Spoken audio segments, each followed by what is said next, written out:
오늘 이제 다시 마태복음 설교를 하는데요. 오늘 본문은 예수님께서 천국 비유 설교를 하시고 난 그 다음 해 고향에서 배척당하시는 말씀입니다. 마태복음 우리 11장, 12장에 많은 사람들의 반대, 거절 그렇게 나왔습니다. 근데 13장에 가서 예수님이 그럼에도 불구하고 천국 비유를 설교하면서 천국은 그렇게 많은 거절, 반대, 핍박 속에서도 열매를 맺고 완성될 나라다. 그러므로 너희가 실망하지 말고 이 천국 복음을 믿으라 라고 그렇게 말씀했습니다. 자, 이제 예수님께서 이렇게 마태복음 13장에 많은 천국을 비유로 이렇게 많이 설교를 하셨는데 이 설교를 듣고 난 다음 사람들은 좀 달라졌을까? 그 전에 그렇게 반대하고 핍박하고 거절하던 사람들이 이제 예수님의 이 천국 복음의 천국 비유의 설교를 듣고 나서 이제 좀 달라졌을까? 나아졌을까? 안타깝게도 결과는 여전히 배척하고 있습니다. 그것도 심지어 고향 사람들마저, 오늘 본문은 고향 사람들마저 배척하였다는 말씀입니다. 게다가 14장에 가서는 세례 요한마저 죽임을 당한 사건이 나옵니다. 다시 말하면 지금 예수님도 고향 사람들에게 배척당하였는데 예수님의 가장 절친이라 할 수 있는 하나님 나라의 가장 좋은 동력자라고 할 수 있는 세례 요한도 배척당하고 배척당하는 정도가 아니라 죽임을 당한 이야기입니다. 예수님 입장에서는 안 그래도 내가 너무 힘든데 여기에 엎친 데 덮친 격으로 정말 1+1 그런 배척이 예수님에게 다가온 사건입니다. 오늘 본문에 이 고향에서의 배척이 참 마음 아픈 것은 예수님이 마태복음 11장 12장의 사람들의 배척과 거절에서 실망해서 아이고 안 할란다 말라고 그냥 막 나도 싫다 그렇게 해버리고 그냥 떠나버린 상태에서 사람들이 아이고 그럼 그렇지 그러면 좀 괜찮은데 예수님께서 마태복음 11장 12장의 그런 배척과 거절에도 불구하고 예수님은 또 열심히 설교하셨거든요. 열심히 천국에 대해서 제발 너희들이 그렇게 안 하면 좋겠다는 마음으로 열심히 오늘로 치며 제가 우리 성도들에게 열심히 설교하고 했는데 저 문 나가면서 그래도 나 싫다면서 안 할란다면서 그렇게 배척하는 것처럼 지금 예수님이 그렇게 천국 비유를 많이 열심히 설교하셨는데도 불구하고 사람들이 배척을 하는 것입니다. 그것도 저 바리새인들이나 서기관들이 배척은 뭐 처음부터 저 사람들은 늘 뭐 삐딱했으니까 이해가 되는 이번엔 진짜 이 사람들은 잘 듣겠지 이 사람들은 믿겠지 싶었던 바로 가장 내가 정말 믿었던 고향 사람들마저 그렇게 배척을 해버린 것입니다. 54절 말씀을 같이 읽어볼까요? 시작. 고향으로 돌아가사 그들의 회당에서 가르치시니 그들이 놀라 이르되 이 사람의 지혜와 이런 능력이 어디서 났느냐. 고향으로 돌아가서 그런데 고향에 가서도 많은 말씀들을 했는데 이제 사람들이 도대체 저가 아버지 저것마도 우리가 알고 저거 행제들 아는데 도대체 저 사람 어디서 저렇게 하고 있나 쥐가 뭔데 천국을 막 저래 샀노 라고 싶은 거죠. 그리고 결국 57절에 가서 한마디로 예수를 배척하니라 라고 그렇게 나옵니다.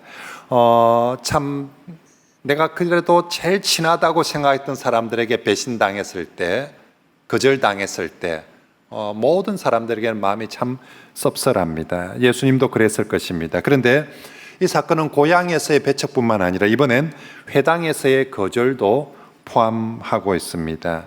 예수님의 사역의 초기 사역은 대부분 다 설교를 주로 어디 가서 하시느냐 하면 회당에 가서 가르치고 설교합니다. 그래서 오늘 본문 54절에도 고향에 가서 고향 중에서도 어디 가느냐 하면 회당에 들어가서 회당에서 가르칩니다. 그런데 오늘 여기 회당에서도 거절당하는 거죠. 그래서 오늘 본문 이 사건 이후로 예수님은 단 한 번도 이제 더 이상 회당에 들어가지 않습니다. 이제 어디에 가서도 회당에 들어가서 가르치거나 전한 내용이 없습니다. 예수님이 회당을 싫어해서 그럴 수도 있고요. 아니면 그것보다는 회당으로부터 출교를 당했든지 회당에서 이제 더 이상 설교할 수 없는 사람으로 그렇게 낙인이 찍혀버렸을 것입니다. 결국 이 사건을 마지막으로 예수님은 유대인들의 가장 중요한 신앙의 센터인 회당과 결별을 하게 되는 거죠. 오늘 우리로 치며 더 이상 교회 못 오게 된 거죠. 지금은 우리 교회 못 오면 모두민족밖에 없나 딴 교회 가지 싶지만 그 시절에는 동네에 회당 딱 하나 있거든요. 거기 못 오면, 거기 안 가면 정말 유대인으로서는 아마 학생들 학교 오지 마라. 그래서 아침에 딴 애들 다 학교로 가는데 나 혼자 학교를 못 가는 어쩌면 그런 모습입니다. 그리고 이 오늘 고향에서의 배척은 마태복음에는 기록되어 있지만 요한복음에 똑같은 이야기들이 기록되는데 요한복음에는 보면 예수님의 형제들조차 예수님을 믿지 않았다라고. 그래서 요한복음 7장 5절에 이는 그 형제들까지도 예수를 믿지 아니함이러라. 결국 이 고향에서의 배척, 그냥 고향 친구들, 고향 사람들한테의 배척도 마음이 아픈데 회당으로부터도 이제 거절당하고 심지어는 자신의 형제들로부터도 거절을 당하고 있는 그런 모습입니다. 이 배척이 예수님께 얼마나 이게 힘들고 어려운 건지 58절에는 그곳에서 예수님께서 아무런 능력도 행하지 않았다라고 표현합니다. 58절 이번 주 외울 요절입니다. 같이 읽어볼까요? 시작. 그들이 믿지 않음으로 말미암아 거기서 많은 능력을 행하지 아니하시니라. 이 이야기를 마가복음에도 기록을 하는데 마가복음 6장 5절에는 거기서는 아무 권능도 행하실 수 없어 이렇게 표현하고 있습니다. 결국 저들의 불신앙과 배척이 예수님은 능력의 주님이고 은혜의 주님인데 예수님의 능력 행하심도 예수님의 은혜 베푸심조차도 막아버렸다는 것입니다. 예수께서 고향이라고 찾아갈 때는 우리도 그렇지 않습니까? 고향 갈 때 마음 뭐라도 고향 사람들한테 하나 베풀고 싶고 나누고 싶고 그런 마음이지 않습니까?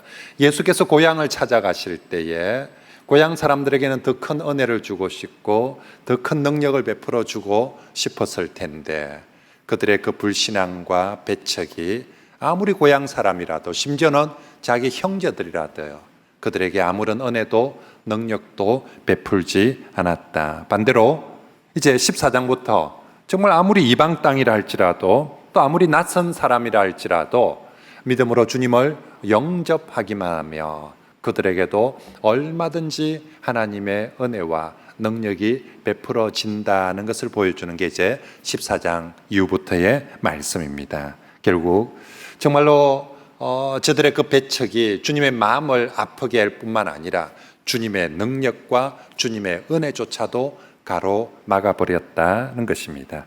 한편 예수님에게 이 고향에서의 배척이 여러모로 참 충격적이었을 텐데 이것만큼이나 또 하나의 충격적인 사건은 세례 요한의 죽음입니다. 우리식으로 표현하며 안 그래도 고향에서 배척당해가 참 마음이 아픈데 세례 요한마저 죽어버린 것이죠. 세례 요한이 누굽니까? 예수님에게 하나님 나라의 가장 신실한 동역자입니다.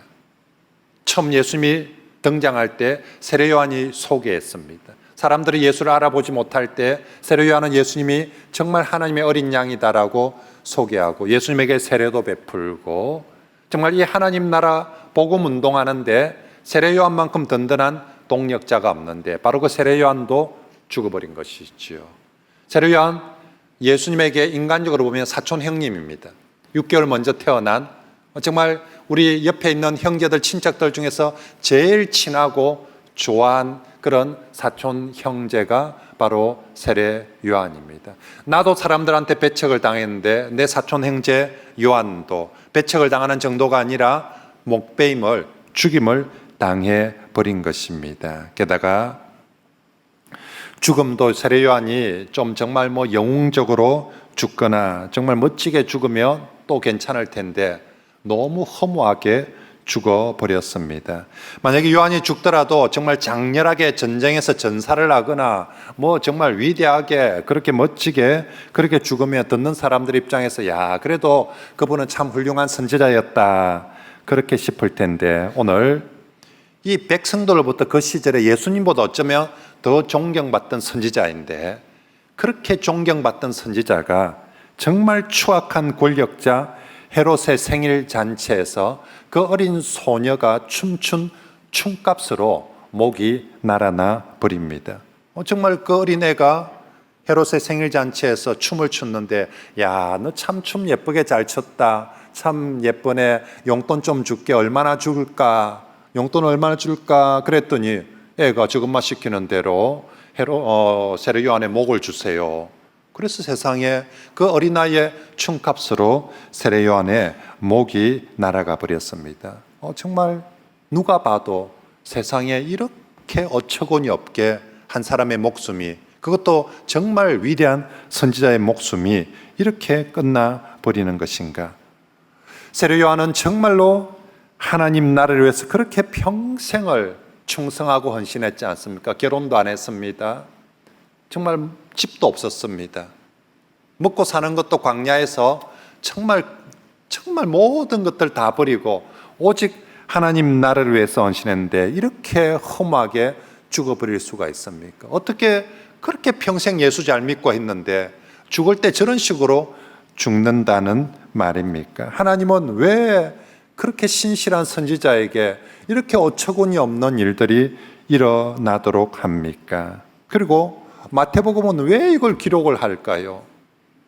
좋은 얘기들도 많은데 왜 이렇게 안 좋은 이야기를 복음서에 기록을 합니까? 그것도 조금 전에 예수님 배척당해가지고 정말 실망스러운 사건 바로 옆에다가 또 하나의 더 실망스러운 이 사건을 같이 옆에 세트로 이렇게 기록을 하고 소개를 하고 있습니까? 그것은 이 요한의 죽음이 예수님의 죽음을 전초적 사건이 되기 때문입니다.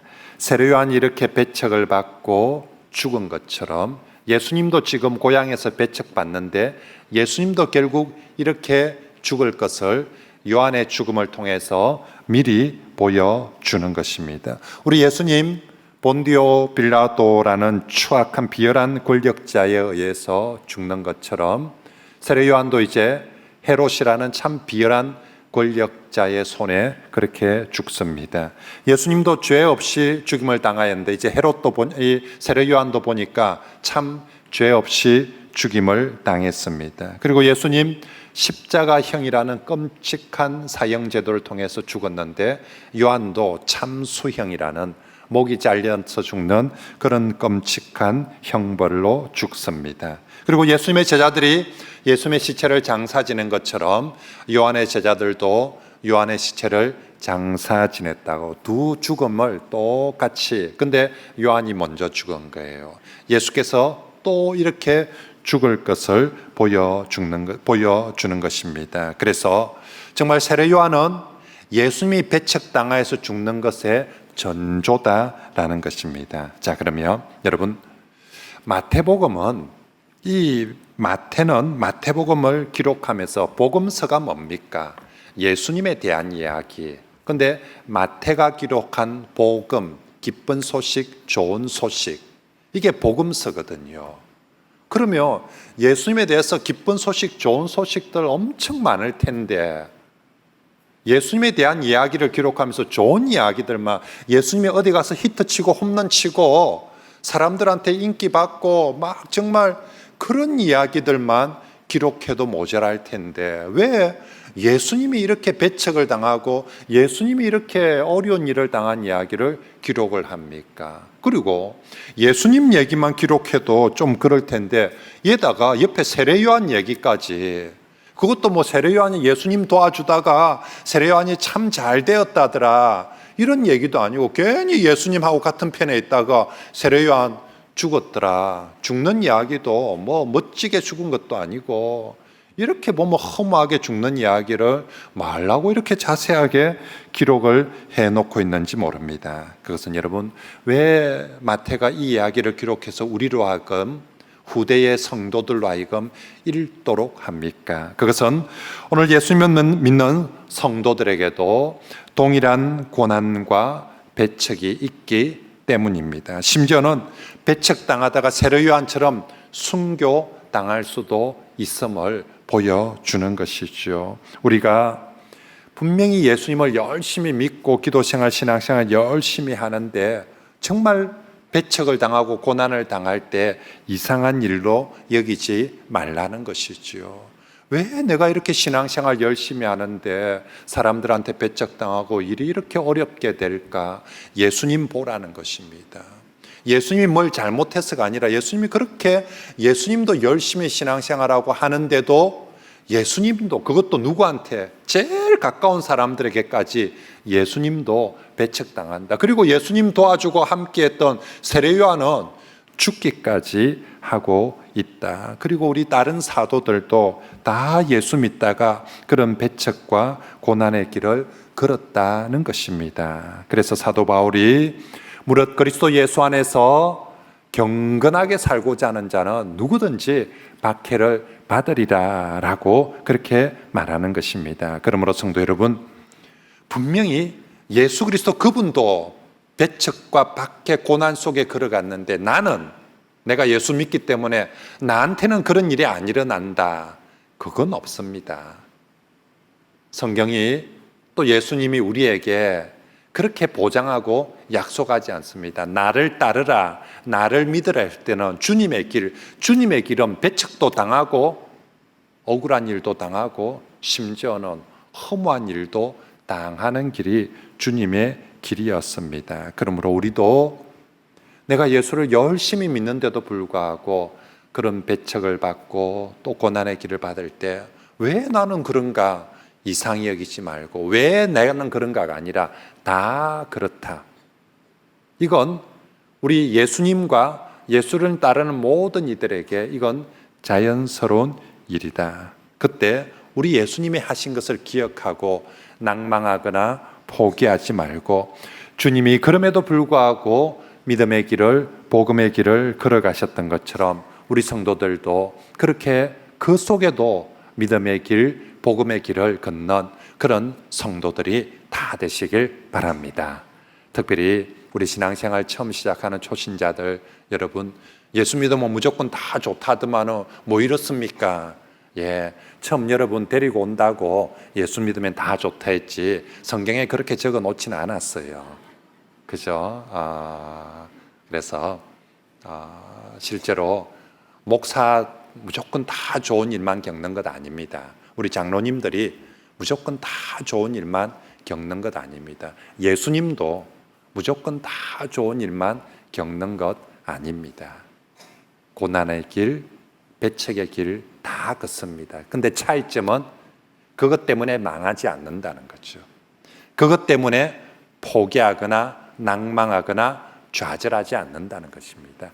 그럼에도 불구하고 더 좋은 하나님 나라를 위해서 믿음으로 걸어가는 그것이 성도의 길인 줄 믿습니다. 자, 오늘 본문의 사건들이 분명히 예수님에게 정말 여러분도 경험해 봐서 알지 않습니까? 가까이 있는 사람에게 배신당하고 가까이 있는 사람들에게 내가 정말 믿었던 사람들에게 거절당했을 때의 그 씁쓸함, 그때는 환멸이 느껴지죠. 그래서 다시는 내가 사람들하고 상종하고 싶은 마음이 없을 것입니다. 예수님도 지금 예수님 자신도 그런 경험이고 또 세례 요한도 사실 내가 배척당한 것보다 내 아끼는 내 오른팔 세례 요한이 배척당한 것은 어쩌면 더 예수님께 마음이 어려웠을 것입니다. 하지만 예수님 이런 일들로 포기하거나 낭망하지 않습니다. 그래서 우리 성경에 보면 14장에 이제 이 배척의 사건들 바로 다음에 무슨 이야기가 나오느냐면 오병이어의 기적이 나옵니다. 그리고 물 위를 걸으시는 기적이 나옵니다. 예수님이 이 땅에 생하신 기적들 중에서 가장 위대한 기적이라고 불릴 수 있는 기적이 바로 저 오병이어의 기적이 있죠. 예수께서 살아생전에 가장 많은 사람들에게 주님의 은혜의 기적을 베푸신 사건이 오병이어거든요. 그리고 물 위를 걸은 사건도 가장 하나님다운 예수님다운 사건 중에 하나가 물 위를 걸어가신 사건이거든요. 만약에 고향에서의 배척이나 세례 요한의 죽음 정말 신문에서 나 못하겠든지 안 하겠다 했으며 저런 일들은 절대로 일어나지 않았을 거예요. 그것도 오병이어처럼 정말 지금 사람들한테 가장 많이 실망했는데 그 다음에 베푸신 기적이 가장 많은 사람들에게 주님의 은혜의 기적을 베풀어 주셨다. 무슨 얘기입니까? 이 고향에서의 배척이나 세례요한 때문에 예수님이 나 이제 안 한다. 나 이제 쳐다도 안 본다. 나 이제 저 인간들 상종도 안 한다. 그러지 않았다는 것입니다. 여전히 그렇게 고향에서 배척을 당했음에도 불구하고 여전히 주님은 사람들을 향해서 하늘 양식을 주님이 줄 수 있는 최고의 복음을, 은혜들을 베풀어 주셨습니다. 그래서 바로 다음 구절인 14장 13절 말씀, 이제 이 사건 바로 다음이 14장 13절인데 예수께서 들으시고 배를 타고 떠나서 따로 빈들에 가시니 무리가 듣고 여러 곳로부터 걸어서 따라간지라. 예수님께서 배 타고 빈들로 갔다. 이제 실망해서 안 한다. 도망갔다. 포기했다. 이제 사람들 쳐다도 보기 싫다. 그렇게 간 것이 아니라 우리 예수님께서 빈들로 가셨다는 것은 이제 고향과 가버나움을 떠나서 더 넓은 사역의 길로 갔다는 상징적인 표현이 빈들로 배 타고 가셨다는 말씀입니다. 그래서 재밌는 것은요, 이제 마태복음에 기록을 하는데 오늘 본문 이전에는 예수님이 이렇게 움직인 동선에 있어서 지명 이름이 별로 안 나와요. 예를 들어서 산상설교도 그냥 산에 오르사 이리 돼 있지, 그게 어느 동네 무슨 산인지 그런 기록이 없어요.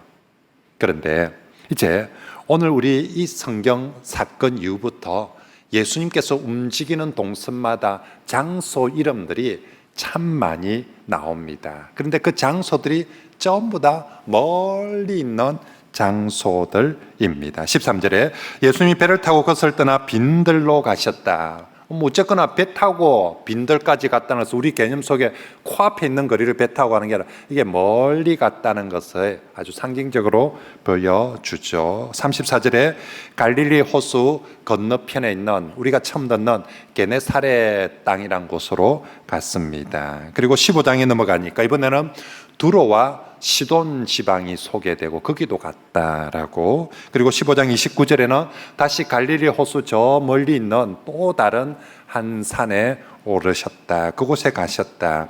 산이라고 해서 우리처럼 경운산 높이도 아닙니다. 저기는 그냥 이 동네 말하는 산은 그냥 우리 언덕 좀 이런 표현, 사람들이 사는 그런 산입니다. 그리고 16장에 넘어가니까 예수님 이번에는 빌립보 가이사라라는 상당히 멀리 높은 곳에 있는 지역에 가시고요. 17장에 가서는 변화산이라고 불리죠. 우리 헬몬산입니다. 우리나라로 치면 제가 김해에서 사역하다가 저 백두산에 올라간 거예요. 백두산에 있는 그 동네 사람들에게까지 찾아간 것이 헬몬산에 갔다는 것입니다. 그리고 17장 24절에 가서야 원래 계시던 가버나움이라는 곳으로. 그래서 이제 14장 13절부터 떠나셨는데 한 바퀴 뺑 돌아서 17장 24절이 될 때까지 그렇게 어딘지 잘 말로만 해서 모르겠죠. 지도 한번 볼까요? 자, 여기 갈릴리 호수 중에서도 요 위쪽이 가버나움, 고라신, 베세다, 복음의 트라이앵글이라 불리는 예수님이 주로 활동을 하셨던 곳입니다. 이제 여기서 배척을 당하고 쫓겨난 것이죠. 그래서 여기서 쫓겨나서 두로도 가시고요. 여기 이방 땅입니다. 그리고 저 위에 맨 위에 헬몬산에까지도 가시고 헬몬산 밑에 있는 가이사라 빌립보라는 도시에까지 가시고 이쪽에 이방인의 땅들 그라사 지방의 땅들까지도 가시고요. 또 그리고 다음 지도 볼까요? 갈릴리 호수 안에도 이게 우리나라에는 이렇게 큰 호수가 없습니다. 호수가 워낙 커서 바다라 불리는데 여기서 배를 타고 가버나움 베세다 배를 타고 막달라 여기 게네사렛 배 타고 막 이런 식으로 멀리까지 움직여 가셨다라고 그렇게 말합니다. 결국 이제 14장부터 17장까지는 예수님의 사역이 고향과 가버나움을 벗어나서 엄청 넓은 지역으로 확대되어짐을 보여줍니다. 지역만 넓은 지역으로 확대되어지는 것이 아니라 사람들도 이제 본격적으로 이방인들을 많이 이방인들을 포함해서 베리벨 낯선 사람들, 다양한 사람들에게까지 예수께서 사역하시고 그 복음을 전하신다는 것입니다. 그래서 오늘 우리가 읽은 14장 1절에 누가 나옵니까? 분봉왕 헤롯에게 예수의 소문이 들렸다라고 말합니다. 여러분, 분봉왕 헤롯에게 예수의 소문이 들렸다는 게 무슨 얘기냐면, 이제 더 이상 예수님이 저 가버나움 또 그리고 고향의 촌부들 몇 사람 알아주는, 저로 치면 우리 목사님이 설교를 좀 하는데 김해에 있는 사람 몇 명이 아는 그런 수준이 아니라 청와대까지 보고가 들어갔다는 거예요. 저 왕궁에 살고 있는 헤롯에게까지 예수 소문이 들려갔다는 거예요. 헤롯 이 사람 청와대 정치인들 어느 교회에서 부흥했는지, 어느 교회 목사가 설교를 좀 잘하는지 그런 일에는 전혀 관심 없습니다. 오직 돈 되는 일, 아니면 정치적 권력이 있는 일들만 관심이 있지, 뭐 어느 시골에 김해에 있는 조그마한 교회에 거기 목사가 뭐 설교를 좀 잘한다고 해서 청와대 수석 비서관이 대통령한테 보고해가지고 요새 김해 교회 어떤 교회가 설교를 잘하고 난리가 났던데요, 그런 보고 안 합니다. 들어도 뭐 그래서 웃자라고 신경을 안 씁니다. 그런데 오늘 예수의 이야기가 왕궁에 있는 헤롯 왕에게도 들렸다는 것입니다. 서기관들이, 보고자들이, 비서실장들이 보고하기를 지금 만만치 않습니다. 지금 저러다가 대선 후보 1위 오를 것 같습니다. 이게 뭐 설교를 좀 잘하는 정도가 아니라 지금 뭐 인기나 능력이나 명성이 뭐 다음 대선 유력한 주자로 지금 떠오릅니다. 누군데? 조사해봐라, 알아봐라, 많은데 했더니 헤롯이 조사를 해보니까 이 능력도 만만치 않고, 야, 저거 제거해야 되겠다 싶을 정도로 그렇게 예수께서 지금 그 이름들이, 그 사역들이 넓어지고 있다라는 것을 단적으로 보여주는 게 헤롯의 귀에도 들렸다라는, 왕궁에 앉아있는 청와대까지 지금 이 얘기들이 보고가 되고 있다라는 것이죠. 그래서 지금 예수 얘기가, 예수 복음이 정말 겉으로 보기에는 사람들한테 배척을 당하는데 실제로 내면적으로 보니까 예수 복음이 막 확대가 되고 확장되어져 가고 있습니다. 그리고 그것의 결정적 계기와 전환점이 뭐냐? 바로 이 고향에서의 배척과 세례 요한의 죽음이었다는 것입니다. 그렇습니다.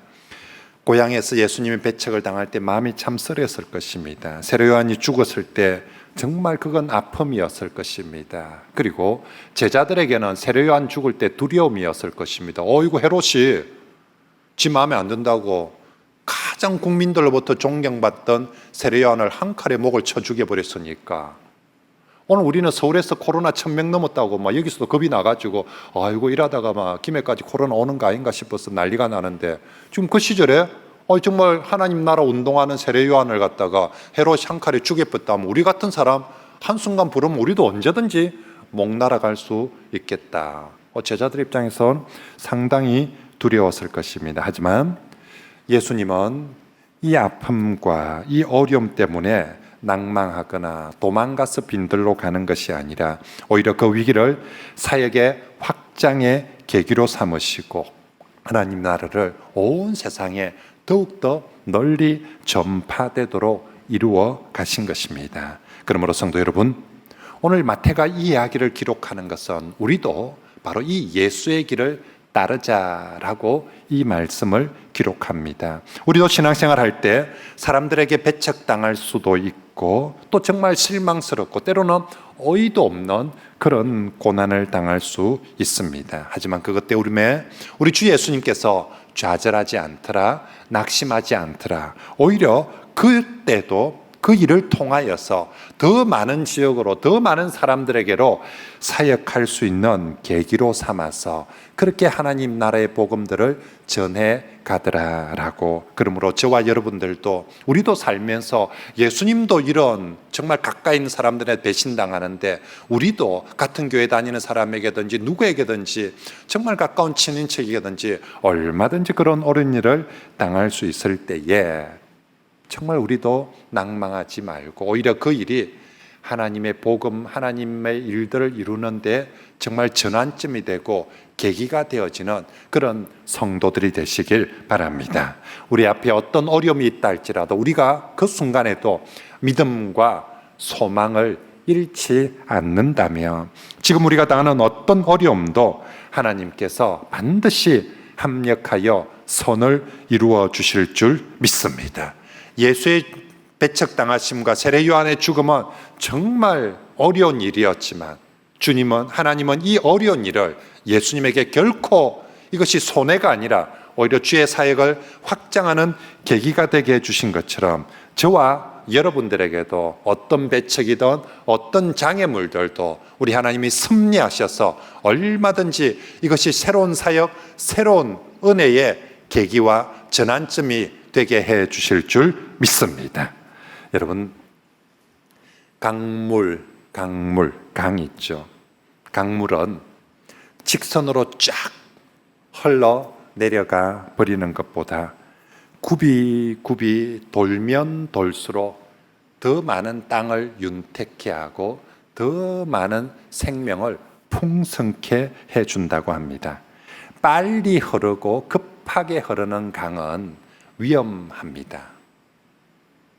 하지만 꺾이고 꺾여서 굽이 도는 강은 위험하지도 않고 많은 생명을 살리고 윤택하게 합니다. 우리가 정말 사진에 멋지다, 예쁘다, 좋다, 실제로 강이 굽이 도는 강들에 많은 퇴적물들이 쌓이고요, 그곳에 많은 생명과 풍요함이 그 굽이 도는 강들 속에서 있습니다. 저는 예수님을 믿는 우리 성도들의 삶이 때로는 그렇게 굽이 돌아갈 때가 있습니다. 꺾이고 꺾여서 나는 그냥 빨리 스트레이트로 쫙쫙 빨리 가고 막 급하게 가고 막 신속하게 가고 1등으로 가고 그러고 싶은데, 우리 그리스도인의 삶에도 때로는 많은 경우에 꺾이고 돌리고 심지어는 늦추어지고 멈추어질 때가 있을 때 하나님께서 저 강물 하나조차도 꺾일 때마다 그것이 손해가 되게 하는 것이 아니라 많은 사람들에게 복이 되게 하고 윤택하게 하는 것처럼 우리 그리스도인들에게도 정말 우리가 때로는 꺾이는 일도 있고 때로는 돌려지는 일도 있고 때로는 멈추어지는 일들도 있을 텐데, 그 모든 것들이 정말 우리가 주님을 믿는 믿음 안에 있다며 그 모든 것들이 나 자신뿐만 아니라 그 꺾임으로 인해서 그 돌려짐으로 인해서 또 다른 사람들을 훨씬 더 윤택하게 하는, 복되게 하는 그런 은혜와 역사가 있을 줄 믿습니다. 만약에 오늘 본문에도 예수님께서 고향에서 가버나움에서 배척당하지 않았다면, 사람들이 예수를 더 옹호하고 그랬다며 아마도 예수님은 계속 가버나움에 머물렀겠죠. 그러면 저 갈릴리 북쪽에 있는 두로 사람, 시돈 사람, 헬몬산 근처에 있는 사람, 빌립보에 있는 사람, 저 이방 땅에 있는 사람들은 예수님 얼굴도 한번 못 보고 예수의 복음도, 예수님의 은혜도 제대로 한번 받지 못하였을 텐데, 예수께서 여기 가버나움에서 고향 땅에서 그렇게 배척당하고 쫓겨나심으로 말미암아 훨씬 더 많은 사람이 은혜를 누릴 수 있었던 것처럼, 어쩌면 오늘 우리 무조건 빨리 목표하는 서울에 빨리 도착하면 좋겠다 싶고, 나는 모든 치는 시험마다 한 번에 패스하고 합격하면 좋고, 나는 모든 하는 일들마다 빨리 취직되고 빨리 결혼하고 빨리 집도 사고 빨리 모든 것들이 다 안정되고 좋게만 다 되면 좋을 것 같이 느껴지지만, 하나님은 우리를 예수님에게도 이렇게 꺾이게 하고 멈추게 하고 돌리게 하는 것처럼 우리들도 많은 경우에 왜 내가 그렇게 열심히 기도하고 그렇게 열심히 공부했는데 내가 떨어지는지 모르겠다고, 왜 내가 그렇게 조심했는데 내가 아픈지 모르겠다고, 왜 내가 그렇게 했는데 나는 사람들한테 그렇게 미움받을 짓을 하는데 사람들한테 거절당하는지 모르겠다고, 정말 우린 때로 많은 경우에 꺾여지기도 하고 돌려지기도 할 텐데, 그때 오늘 우리 주 예수 그리스도의 배척당하심, 하지만 그것이 주님의 사역을 더 풍성하게 했던 것들을 꼭 기억하면서 우리도 그런 상황에서도 하나님의 섭리하심을 기대하며 그 정말 꺾이고 돌려지고 멈춰질 때도 여전히 예수 그리스도를 믿는 믿음으로 그 길을 걸어가는 저와 여러분들이 다 되시길 바랍니다. 하나님께서 반드시 우리의 그 꺾여짐을, 그 돌려짐을 복되게 선하게 인도해 주실 줄 믿습니다.